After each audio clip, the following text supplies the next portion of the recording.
martial art, physical technique, and maybe some mental lessons that go with that. My background in martial art is pretty diverse, from kicking and striking to groundwork to Tai Chi and weapons.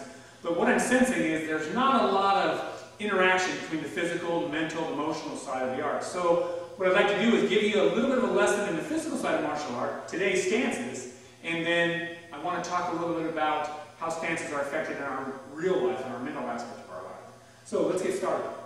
Okay.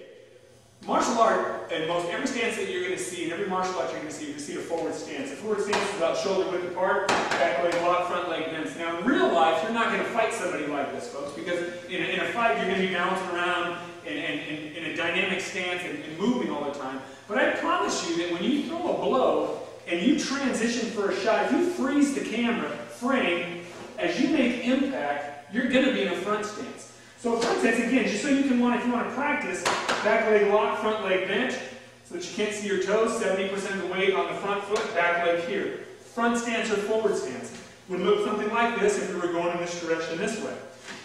You're going to quickly transition, because I want these whole lessons to be about 5-6 minutes, folks, at tops.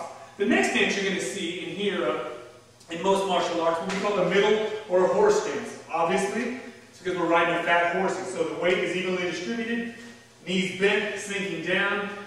Looks something like this. If I'm facing you, would be kind of here. And again, this is not something you're going to stand and fight someone and go, ah! I'm not going to do that. What you're going to do, though, is in transition of fighting or defending, as you crouch, you're going to move in and out and through a middle stance.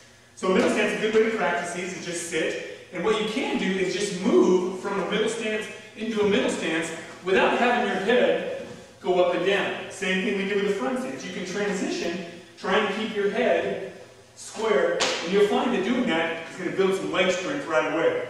The last stance I want to talk to you about, and I know I'm going fast, folks, but the last stance I want to talk to you about is your back stance. Back stance, if I'm facing you, would be like my heel lined up here, 90 degrees, to my front foot. I'm about shoulder width apart. 75% of the weight is on the back foot. If I look at it in this direction, you would see that my knee is over my back foot. It's like I'm sitting my right butt cheek down on a bar stool.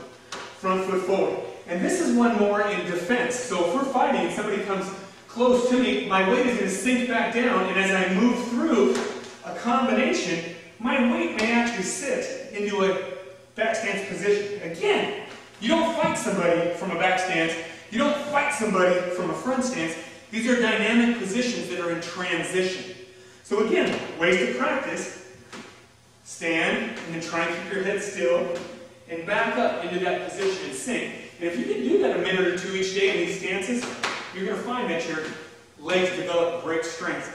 And all martial arts, whether it's Aikido, Taekwondo, Tai Chi, Kempo, Karate, are going to be built on leg strength and leg coordination. So that transitions us into a non-physical aspect of martial art, folks. And this is something that I'm hugely big on. Most martial arts that I've studied in the 40 years that I've been in and around the arts focuses so much on the physical. And I want you to consider, and what I've done with my students over the years, is have them develop a side of martial art that is away from the physical. Or, said another way, encompasses the mental, emotional, and spiritual side of the art. So in keeping with this first lesson on stances, I want to ask you, what is your stance in life? And what I mean by that is, how are you projecting yourself in the world?